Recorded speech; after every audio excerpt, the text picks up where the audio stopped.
Okay, cool. Good.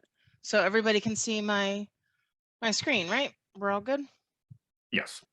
Okay, awesome. So, hi everyone, welcome. Like I said, as Chris said, I am the last minute fill-in speaker, but I did, I gave this talk before, and I've talked about aspects of this subject many times, but you haven't heard it, so I want to present this to you. And my talk is called "Staying Afloat in a Tsunami of Security Information." Hence the great imagery here of being out at sea. And the reason why I called it this is because, there's a lot of information that surrounds the information security community and industry. And, we have a hard enough time keeping up with alerts, right?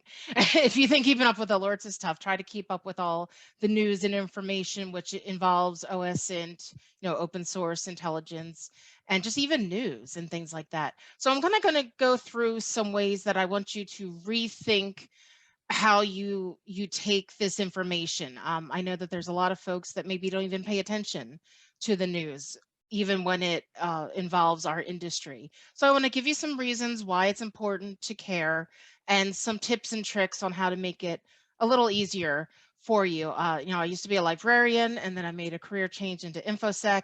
So this is kind of my wheelhouse. So I wanted to share this with you. So let's get started.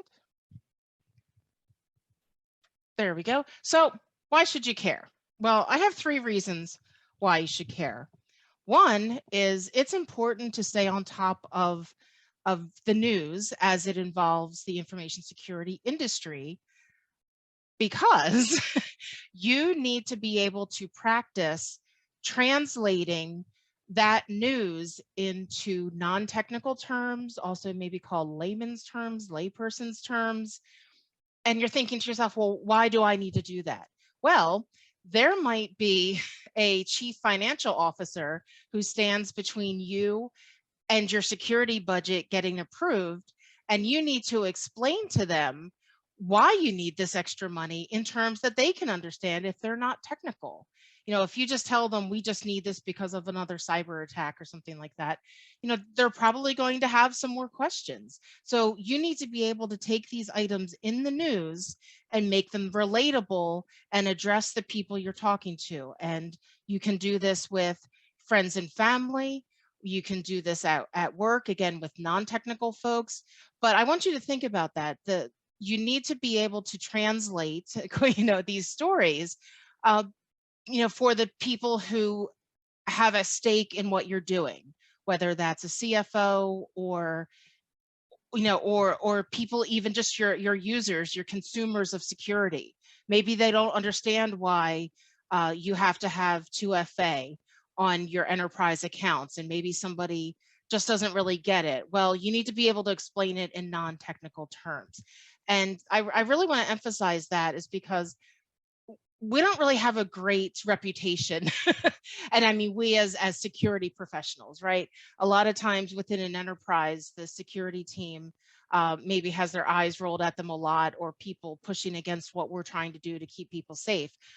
Well, a lot of times it's because there's a lot of attitude and not really explaining things properly. So I want you to kind of rethink, consuming information, and just practice inside your head. How would I explain this in non-technical terms and not in a condescending way, to get what I need, either users adhering to our security protocols, or, like I said, getting something approved financially.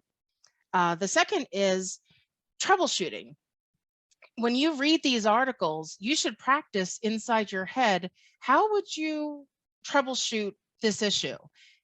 And you don't have, this is just an exercise for yourself, because this will also help you better understand security. Now, if we have some new folks in here just getting into security, I understand that you're not going to have the skills yet really to do that. But it's a good practice, to think of it as like a story problem or a word problem in math. Try to pick out what you think the important parts of the story are. And if you're more advanced, then you should be able to read the article and in your mind think of some things that you would do. And again, this is helpful because this might come up in a meeting.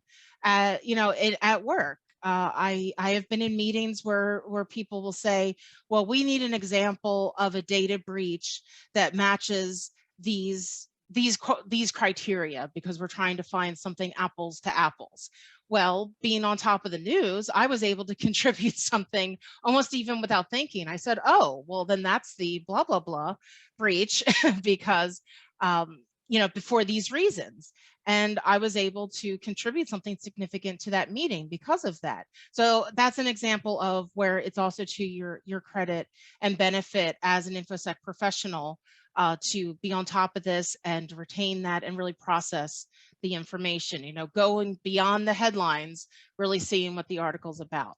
And again, a quick note for some of the newbies out there, keep in mind that there are publications that are more and less technical. I know that Forbes does put out a lot of cybersecurity articles that are less technical, but then you have your, say Ars Technica, which might be a little bit more technical. So, kind of gauge your level of knowledge to see if, maybe there's an article out there that's less intense that I could, read and understand, or even articles to recommend to folks. Say, your CFO, you did explain a situation correctly, but they want more information. Well, identify good resources that are appropriate for that person. Or if it's family and friends, don't give them a very technical article if they are not technical. All that's going to do is create FUD. And we all know what FUD is, right? Fear, uncertainty, and doubt. We want to make this as seamless and easy as a process as possible. And you do that by giving information, not in a condescending way and not a way that confuses them. And the third reason why this is very important, this is a true story from my life.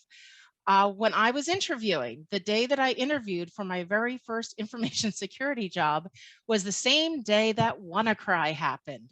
Absolutely true story. So I woke up that morning of my interview, knowing that my interview was later in the day.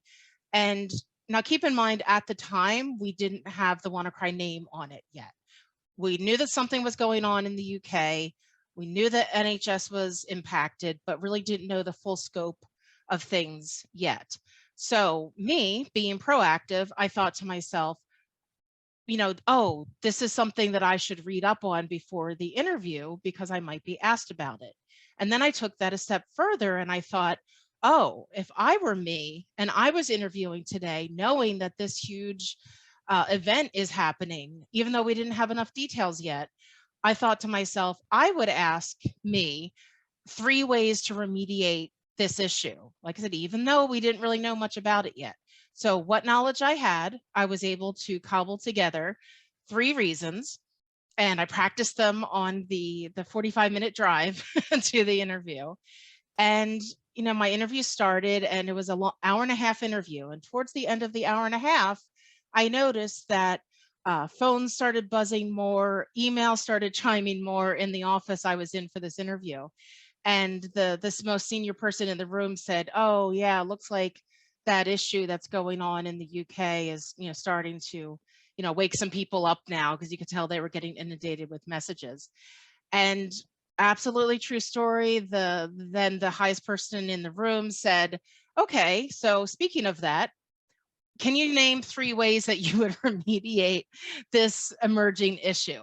Absolutely true story. And I smiled and laughed to myself because I thought, I practiced this. This is exactly what I thought would happen.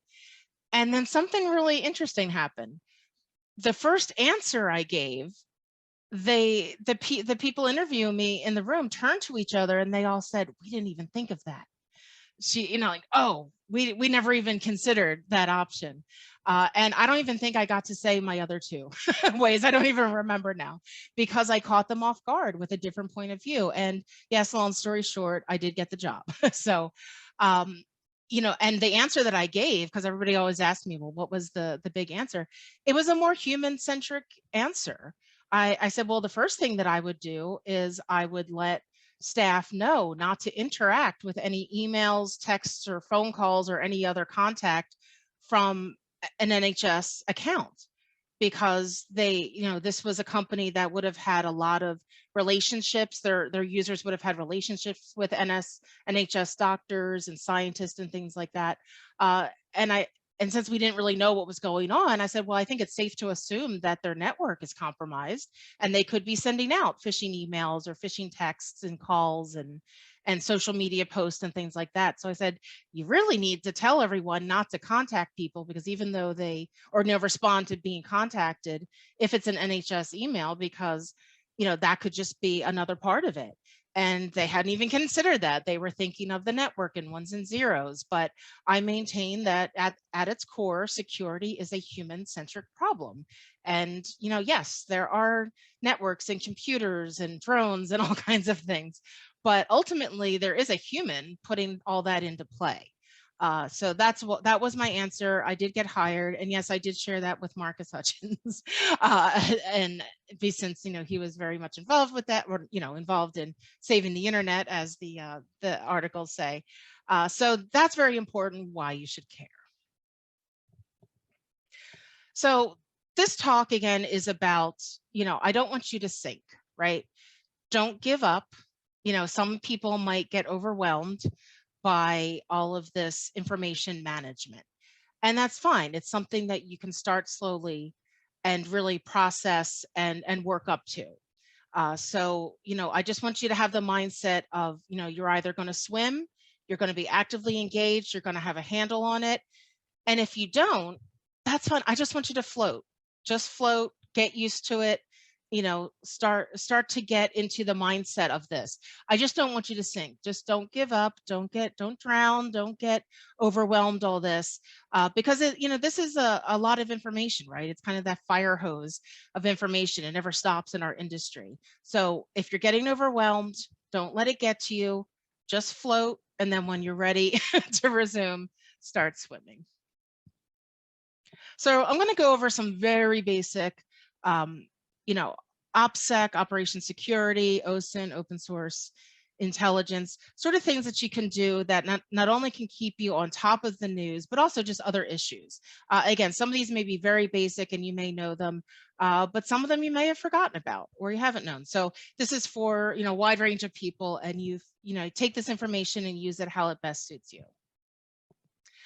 So one is Google Alerts. Lots of people tell me they forgot that this even existed.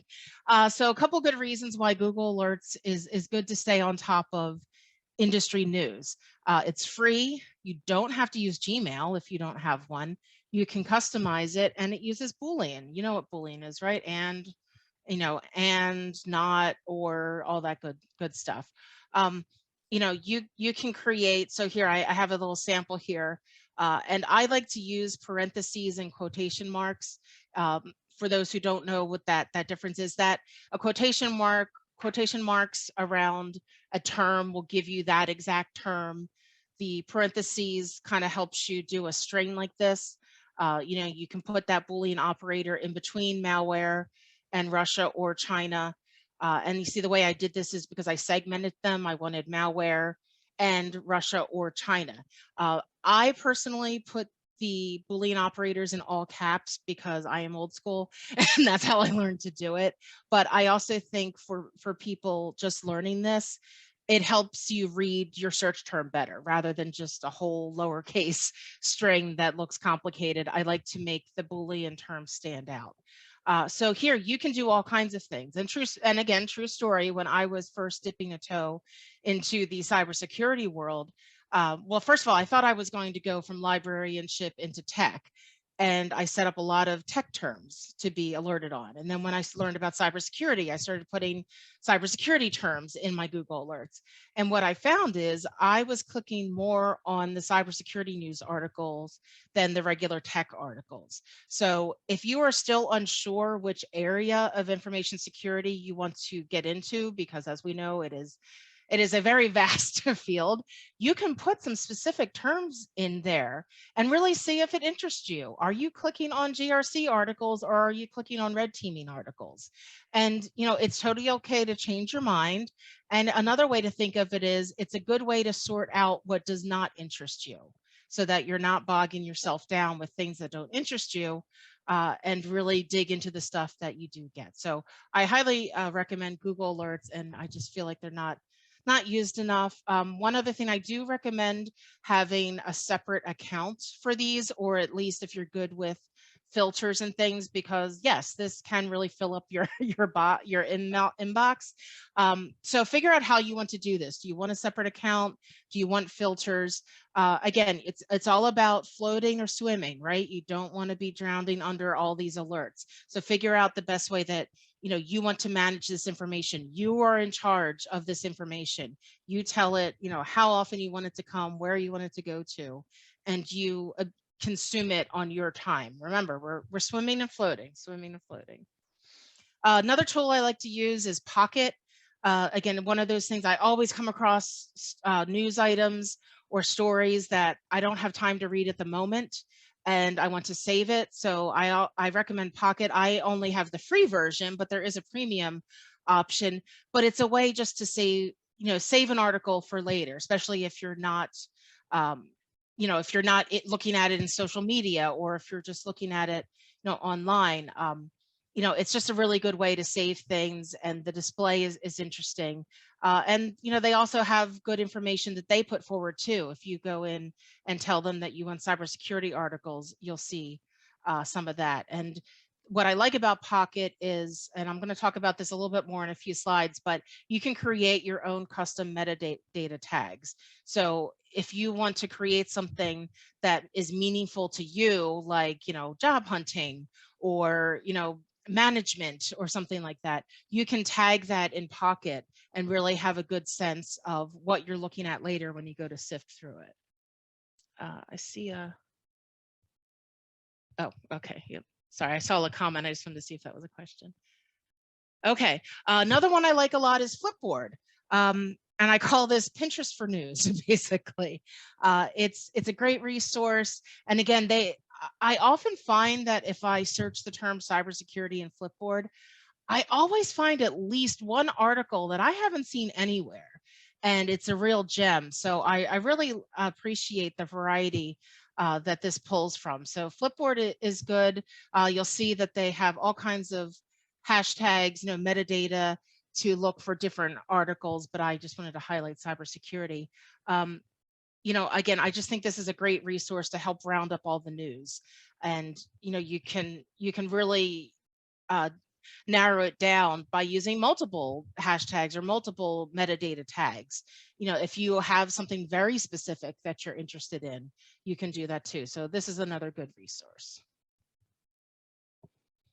I'm always surprised when people don't know about Twitter lists. Now, I guess I need to put a big asterisk on here, because when I created this slide, I think it was the pre-Elon Twitter days. So to the best of my knowledge, I will say, Twitter lists are still intact for now. And it's just a part of your handle. Again, I can share another very true story about this. When I made my career change from librarian to InfoSec, I had about a year and a half of when I was doing a lot of freelance work and was just trying to make connections and learn more about cybersecurity so that I could fully make that career change. So I offered up my services as a freelance researcher and social media manager, primarily for InfoSec related companies.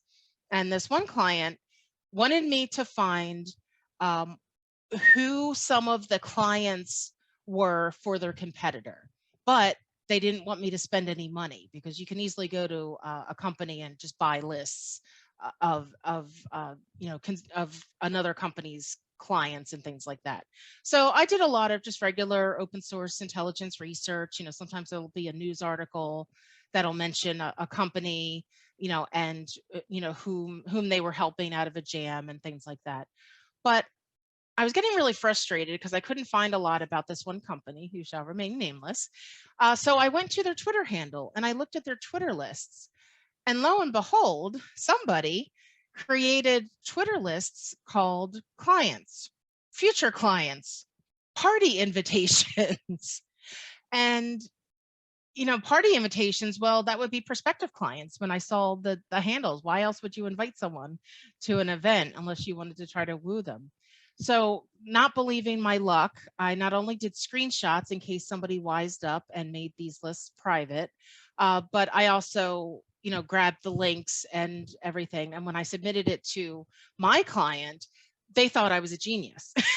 And all I did was go to, the URL of Twitter, the handle, and lists. So I want to make sure I'm very clear on this. You have to either, your list can either be private or public. And if you see if my example here, you see the little lock next to my disinformation list, that means that only I can see it. And this is very important because if you are doing a list like, say, clients, like this company did, you don't want that public. They made that public, okay? So you need to really be mindful of this, of, is this public, is this private? And I would also advise against doing anything truly sensitive on Twitter, since now we don't really know what's all going on there. But again, you can still keep something private, but again, don't I would be very wary of doing anything super sensitive or proprietary on here, because again, things keep changing with with Twitter. And now, unfortunately, Twitter, you used to be able to search for lists inside the app. I think that capability is back a little bit, but if you really want to find lists that already exist to follow, I did put my Google Dork there. That's one way. You just go into Google, you put in, that you fill in that information. And in my example, the in URL, that's the key term that you want to search. Like I said, I just use generically cybersecurity. But Twitter lists is a great way to get information. And another thing I want to explain is when you look at a Twitter list, you go to it on demand. So it's kind of like a file folder on your desktop. You won't see it in your normal Twitter feed. You'll only see it when you go to that folder, when you go to that list. So that's another good way to kind of keep a bunch of information out of your main feed. And then you can have a real concentrated feed or a concentrated folder, if you want to think of it that way. So remember I talked about metadata? Here we are. And actually, with Valentine's Day approaching, this is a good message here. So yes, I saw this phrase at a conference once, and I just loved it. Metadata is a future love letter to yourself. What does that mean? I believe that as information security professionals, whether this is for your own personal use or for your SOC use or your team use, adding metadata, or just key terms embedded into a document can help you find things so much better. Microsoft Word, for example, if you go into the advanced options, you can embed some metadata, some terms in there to really help you search better. This is something that you definitely want to make sure you're on top of if it involves end user documents that they can search, because again, we know all the right terms for these things because we're the InfoSec professionals, but the end users don't necessarily know the right terminology. So if they're trying to search your enterprise documents on something for information security and they're not calling it the right name, then they're not going to find it, right? And again, also just for yourself, if you think, oh, I remember I saw an article about, about this company, or about, it was about oil pipelines or something. If you had put pipeline or oil or something like that in your own documentation, that'll help you find it better. So for a variety of reasons and a variety of people, metadata is the future love letter to yourself, because when you find it, you're filled with joy. That's why it's a love letter, right? Like, oh, I'm so glad that past me did this. You're really going to be thanking your past self a lot with this. And that's a good kind of self-love, isn't it? So think about metadata. It's just whatever terminology. And then also, who's the audience for the metadata? Is it you? Is it someone who's not technical? Is it, higher ups, or is it brand new folks? But whatever it is, try to embed some metadata to help you find things better. There we go. And yes, I have to do a shameless plug for the library, since I was a librarian for a long time. What I don't think people understand fully is just the wealth of resources that are available to you for free through a public library. And that can be for your own, personal following of InfoSec topics and things like that, or if you need to do research. There's a lot of online capabilities. If you have a library card, which I all hope you do, there may be online catalogs that you can use. For example, Ancestry.com has a lot of libraries have access to that. Some of them do require you to go into the library to use it. Others you can use it remotely. But all kinds of newspapers, if you need to research a newspaper that's somewhere else in the world, or from a past date or something like that. But don't overlook your library, your public library, for tools. And also I want to mention there's a thing of public libraries private libraries, sorry. Private libraries are not as abundant as public libraries, and they're usually very, very niche. And I'll give you one as an example. In San Francisco, there's one called the Mechanics Institute and Library, and they have a pretty good online catalog of resources that you can use. I belong, as I'm across the country in Philadelphia, but I can use their website, and they have some resources there that aren't really widely available. Like, Morningstar, I believe, is still on there, which is, for stocks and financial information. And you can really get some good resources there. And I believe it's about $100 for an individual to join. Don't quote me on that, but look at their website. And, either, your employer may be okay to reimburse that, but if you're just doing this for yourself, that's a good investment in yourself to have access to information. And other examples of private libraries are like law libraries, or there might be a library unique to your field. If you're in, say, the oil and chemical industry doing an infosec job, there may be some sort of oil and gas private collection that, again, will give you more tuned in information to your field. Thank you. Omar said you used your library. Awesome, Omar, gold star. So don't forget your library, and don't assume that you can't use it. Find out, ask. I can give you an example in Philadelphia. If you work or live, you don't have to live, and it's either or. In the city of Philadelphia, you are entitled to a library card for free from the Free Library of Philadelphia. It used to be anyone in Pennsylvania could get one, but I think they changed that, but double check. So wherever you're living, if you do not have a library card, I encourage you to get one, and just look at everything that's offered. See what digital resources are available to you, and that really could wind up saving your butt if you need to find something. So definitely check out your library. Oh, Omar also said, if you're a military veteran or retiree, yep. Oh, sorry. I guess so you can also. Okay, awesome. Yeah, Al mentioned sometimes you can get LinkedIn Learning access. Yeah, every library is different, but yeah, there's a wealth of information available. And the only thing I'll ask, and the last thing I'll say about libraries, is if you are using a lot of these resources, please consider a donation to the library. Those things do cost the library money. So if you find yourself using it quite often, please please consider a donation. Thank you. All right. So let's talk about some of the pitfalls here, right? Red flags. Some things might come up that are not are not good information. Now, I have a separate talk I give all about MDM, which is mis, dis, malinformation.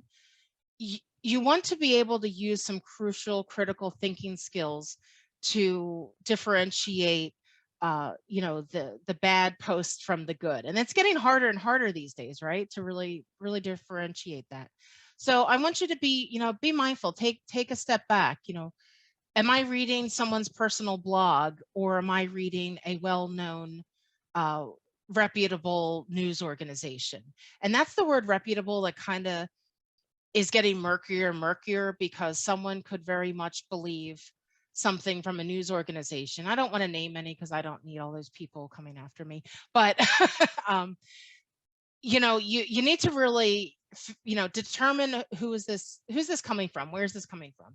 And this is a kind of a cheeky little trick that I do, but it's not great, but it helps. Sometimes I will just Google the name of the publication, space, and the word reputation, and you'll get some organizations that do evaluations of these publications, and you can kind of see, oh, it's, it's centrist, or it's left leaning, or it's right leaning, or it's far right leaning, or far left leaning. At least just having that in your head as you're reading the publication is helpful, because sometimes it is good to see what different sides are reporting on a situation, but you need to be really careful, because if they're presenting things as facts that are not facts, that's really going to blow up on you, right? If you're trying to share information. So this is also why citations are important. You need to cite where, from where you get your information. What is the provenance of the information? Provenance is a fancy French term used in archives a lot, talking about the origin of something. What's the origin of this information? If an article has some statistics, if they don't cite from where they got those statistics, that would be a huge red flag for me. I would then go to double check, did they really say that? And I can give you a great example, Wikipedia. I do not like Wikipedia as a research source, and people, even librarians, will argue with me about this. And the reason why I don't like Wikipedia is because I've seen this too many times. People say, oh, well, they cite everything. Have you ever actually clicked on citations in Wikipedia?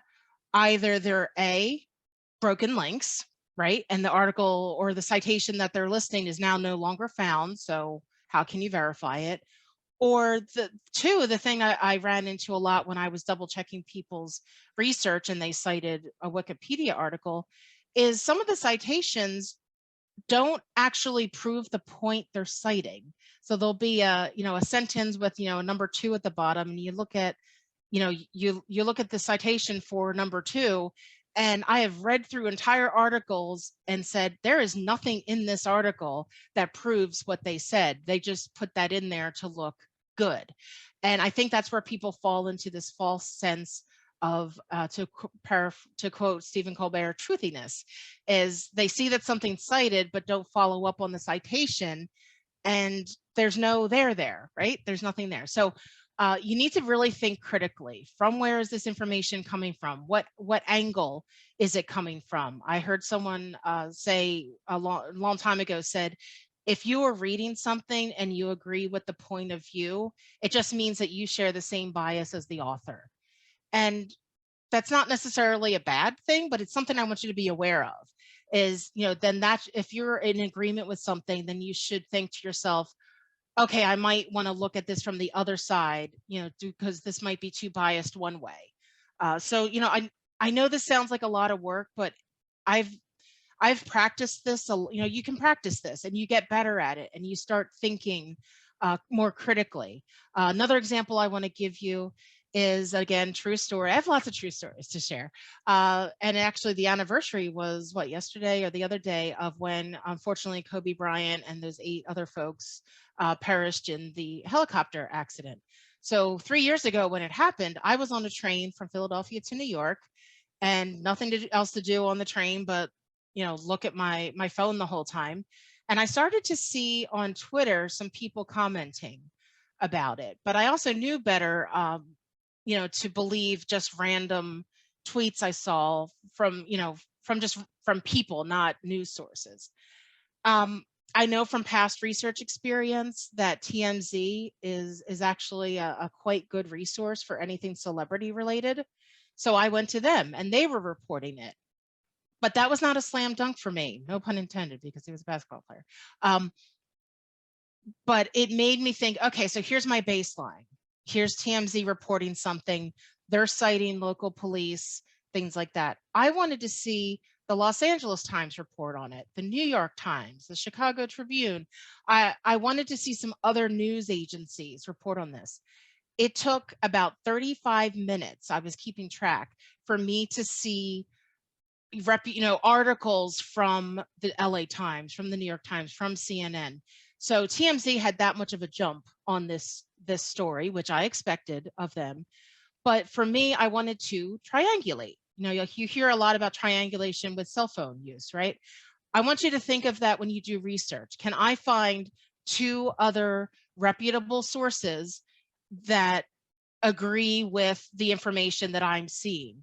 And I didn't feel comfortable even just as me commenting on Twitter about, about this helicopter crash until I knew for sure that it wasn't a hoax and that it wasn't bad information. And I did that by just waiting and waiting. And so I waited 35 minutes. And then when I saw LA Times and New York Times, I was like, okay, now I'm going to comment. And that's just the level of, that, again, that might come from my librarian training, or honestly, I think I've always been like this, but it's very easy to get lost in disinformation. So you really need to just keep your head. It was a very emotional story. You need to think, take a breath. What's the provenance of the information? Are others who are, considered reliable news sources, reporting the same thing, and or is it wildly different? Is the New York Times reporting it wasn't a helicopter, it was a car? Okay, well, that should really give you pause, right?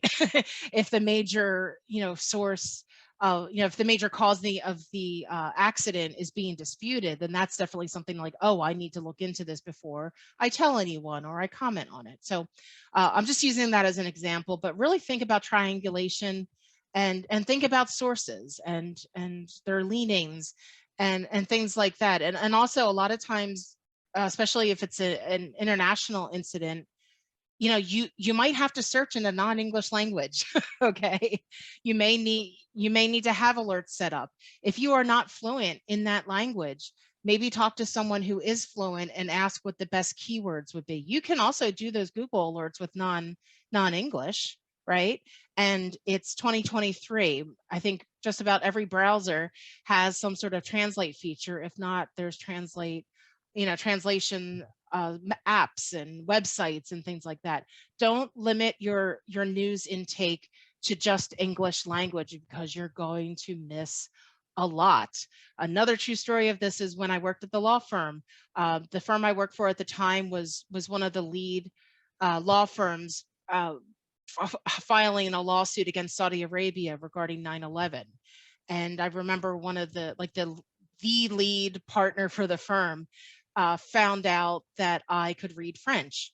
And he came to me and he said, I want you to look at French resources to see what they're saying about all this. And I was able to find information that I couldn't find elsewhere. And I found different opinions and different things that were really helpful to this attorney because I used a combination of my own French skills, and where I was lacking, I used some online translators. I also used to have a freelance job where I would search in 15 different languages for a certain topic for this company, because they wanted to know what was going on in each of these countries on this certain industry.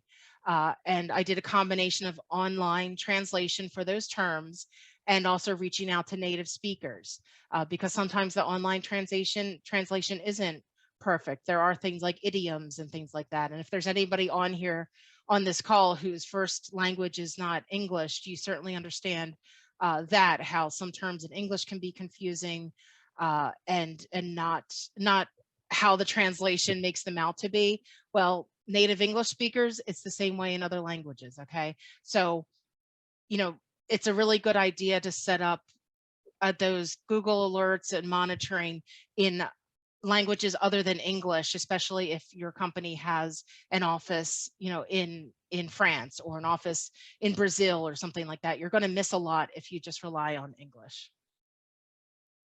So I wanted to, this is actually a whole other talk that lots of people give, but one thing I wanted to mention is OPSEC. OPSEC is operational security, for those you don't know. It's basically just covering your tracks, right? You don't want to be obvious about what you're researching. This is why having that private Twitter list is so important, right? You don't want to see, your competitors, or like I did, I don't think they wanted me to know who their clients were, but they didn't lock down their Twitter list. So be mindful, you may need to do some things to kind of hide your tracks. And as you know, a VPN is not foolproof, so don't, well, VPN, but more so like incognito mode or private mode on a browser, that's not, that does very little. So you'll need to do some other things. You might need to set up some fake accounts, depending on how sensitive the information is that you're researching. So at all times, I just want you to think, operational security. Am I doing anything online by gathering this information that could expose my company or expose my client or expose me. And then, and if you're not sure about that, talk to your manager or talk to a higher up. They may need to get you a separate laptop that goes, that uses a separate Wi-Fi or a separate internet. Sometimes in SOX, they call them a dirty line. There's usually one laptop in the place that is off the network and just goes right, to Comcast or Verizon or whatever. So keep those in mind. Like I said, you also, if you're researching something controversial, you want to make sure that you're protected too, because for all of us out there trying to find information, there's also people out there looking and observing on who is gathering the information. So just be mindful. I don't want anybody to have an issue because they weren't careful. So yeah, OPSEC is important. So one way to protect yourself, which again, I'm showing this because a lot of times I talk to people and they say, I didn't know that this was an option. Well, you can go into private mode on your LinkedIn profile, for example. And I have the steps here. It's really easy to do. Now, the downside is of going into private mode is that you can't see people who are looking at your profile. If that doesn't matter to you, then fine. But it's getting harder and harder to create fake accounts on social media.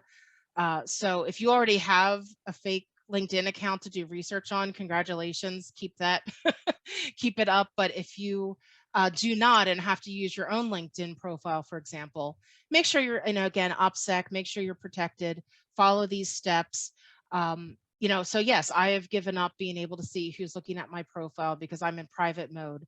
But I know that if I go to someone's account, they're not going to see me. Because I don't know if you know this, but yes, if you're not in private mode, people can see who you are. And there is a delightfully hilarious story of a male friend of mine years ago met a woman at a professional event and got her business card and obsessively looked at her LinkedIn profile about 50 times. And when I saw him doing that, I asked him, are you in private mode? And jaw dropped, eyes wide open, said, what's private mode? And I said, well, you can kiss any chance of a date with her goodbye, because I think you've been looking at her, keep going back to her account multiple times. So yeah, he was a little bit flustered and did not know that that was a thing. So I'm telling you now, put yourself in private mode, to kind of for your OPSEC purposes. So, been talking about fake accounts. Well, we also know them as, as SOC, a puppet, account. And also, this is one of my favorite pictures of me from Besides Charm with my friend there. You may need to create some fake accounts. Again, that if you're doing one through work, double check what the rules are, if that's allowed, especially if you're, if you work in the government. I can't even begin to give you advice on that. You need to talk to your manager, but you might need to have some fake accounts lined up, and yes, for good reasons. It's getting harder and harder on social media to do this. So you really need to figure out, is it really needed? Do you need to get a separate phone line? Do you need to set up, do you need a different computer to do all of this? But keep in mind, there is some value to having, some SOC accounts, like SOC puppet accounts set up. But yeah, it's getting a little tricky, and, you really need to be mindful of what the terms and conditions and terms of use are for the social media sites, because you could easily just have your account shut down. So this is a little bit harder to get into, but I believe that SANS, I think, has some information about this. I think Leslie Carhart, I believe on her, she's Hacks for Pancakes. I believe they have a very robust blog post about sock puppets. I can give the link to Chris after I find it, and he can post that there. So yeah, so you may need to have a Muppet show, right, with your research. Again, MDM, mal, miss, dis, malinformation. think like a journalist when you're doing your research. Double check some of the tools and advice that they give journalists on gathering information. It's not a terrible idea to use that as a baseline. I've listed some resources here. The one that I always want to put people's attention to is the breaking news aspect of it. There's a lot of research out there, a lot of resources from journalist groups about how to handle breaking news, because that's really easy, right? You want to retweet everything you see. Oh, I'm hearing this, I'm hearing that. It's, and it can be really harmful, right? It can be, you could be unintentionally spreading bad information if you're not careful. And I know I know you feel like you want to help by retweeting everything you see, and you have to let your emotions go. And you need to really kind of step back, take a breath. Where's all this information coming from? Who is it? What kind of language are they using? You see number 5 there. We are getting reports. We're seeking confirmation. That's a really great bullet point to remember. What are the words are they saying? Because we live in a 24-hour news cycle, right? So everybody wants to get on air quickly, but they don't always have the information. So listen to what they're saying. How are they presenting it? Are they totally speculating but pretending to pass it off as authoritative? That's really important to keep in mind. So I'm going to wrap up here because I'd like to leave some time for questions and see what people have been putting in the chat. And the reason why I like to use the expression about, tsunami of information is because this quote by Linton Weeks: "In the nonstop tsunami of global information, librarians provide us with floaties and teach us to swim." And that is the essence of my talk, is me as a former librarian trying to give you some floaties, giving you some tips of how to stay afloat in this just wild rushing river of information about information security, the industry, and the community, and how you can make this work for you personally, whether it's applying for a job or getting a budget passed, or just for your, or for your job that you need to do some research. All of this information can help you personally or professionally, and I hope you found this useful. Thank you. So any questions here? So yes, Feedly is great. Yes. So I see some GPT. Yeah. I haven't really dug into Chat GPT myself just yet. I would be very wary of it, to be honest. I mean, that's the best answer I can think of. Also, because I read French, I keep reading chat as chat, which is cat. So I hope somebody in the InfoSec field names their cat GPT, because that would make me laugh. But yeah, I really can't give you a better answer because I haven't really dug into it myself, but I would definitely just be very wary of Chat GPT. I can't imagine that it's well, I hope that news agencies aren't using it. I know that there's a reason why a lot of universities and schools are starting to ban it. So yeah, I would definitely try to be very mindful of the provenance of the information from where is it coming from.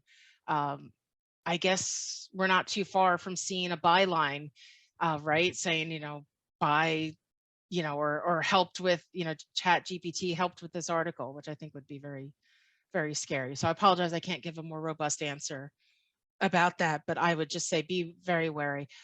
Honestly, I know I'm probably gonna get heat for this. Avoid it just like you should avoid Wikipedia. One time I had to lecture some attorneys at the firm because they were using Wikipedia for some of their legal research, and I literally got all 4 of them on a phone call and chastised them and walked them through why it was a very bad idea for them to be using Wikipedia, and they got the message. So yeah. Any other questions that I can answer? Sorry about that, Ron, about not being able to answer further. Yeah, I haven't really taken the time. Oh, sorry, Ron wrote that he's still learning about the pros and cons. Me too. Yeah, I haven't really had a chance to dig into it yet I don't trust it. Oh, and sorry, Omar also wrote military libraries have good resources to tour. Absolutely. Um, now access to a military library may not be for civilians, but you can always ask. There's no harm in asking. Um, but yeah, there's so many. That's the thing. There's so many resources out there. Um, but so you really need to figure out just your information management. And it depends. Sometimes you want to just do this for yourself, but sometimes you need to implement information management strategies within your workspace. So I encourage you, hold the flag for this. Be the person who speaks up and says, we need some better information management. We need to employ metadata better. Don't be scared to hold the torch for this, because it's not only going to make your job's easier, but it's going to help with security if people are on the same page, if people can find things quickly. If you practice explaining all these issues, again, with like Chat GPT, for example, if you read into this, maybe your friends and family don't understand the dangers of it, or the pros of it, and you have to practice that. It makes a world of difference when you explain to someone why. Like two-factor, I've often had to explain two-factor authentication or multi-factor authentication to lay people who don't understand the point of it. Because I actually had a librarian say to me once, after I gave an InfoSec talk at a librarian event, she came up to me and she said, "Oh, I have a really long, strong 26-character password." Oh, I said, "Oh, that's fantastic. I'm glad to hear it." And then she said, "Yeah, I use it for everything." And I think I had a very hard, pained smile when I tried to very delicately say, while it's great that you're aware that long and strong passwords are better, I then needed to explain to her why it was not a good idea to use that everywhere. And she never even considered that as part of her OPSEC, right? Because that's, so she got a little bit taste of information security, but I don't think anyone explained to her further about why it wasn't good to use that one password everywhere. So maybe that was a training error. Maybe the InfoSec professional who trained her didn't explain the reasoning behind it. And I want you to think of that too. If any of you are in the awareness training space, and what's the other term they're calling it? I think called people risk or human risk. I think they're starting to call it now. Make sure you explain reasons why and the pitfalls of it. Because if you, again, that's a perfect example. The woman was told long and strong passwords. She did it, but no one said not to use it everywhere. And I could understand her thinking. I totally did. I got why she used it everywhere, because she was told long and strong passwords. But, fortunately, she understood the reasons why I explained it to her. But, this can really put you in a good place professionally, and personally, that you can be an authority for this and not condescending. Because if we are condescending and demeaning to the consumers of our security, which is the new term I'm trying to make happen. I'm like Gretchen Wieners in Mean Girls. I want fetch to happen, and I also want security consumers to happen. If you're consumers of security, don't know why they're doing things, then they're not really likely to do it, are they? Like, oh, they tell me to do this and I don't know why. Well, explain to people why. Practice explaining things in non-technical terms. So I don't see any other questions, and I think I've kind of covered that, but thank you all for your attention and your questions, and I hope this was helpful. Chris, is there do people get the slides, or how are you working that with the slide decks? Yeah, we're gonna we'll have the sessions available for purchase on the WCA whole Cyberhuman Initiative platform after the fact. Okay, great. Thank you so much for sharing, Tracy. Mm-hmm. Yeah, and I'll speak to you separately about getting the slides over and all that good stuff.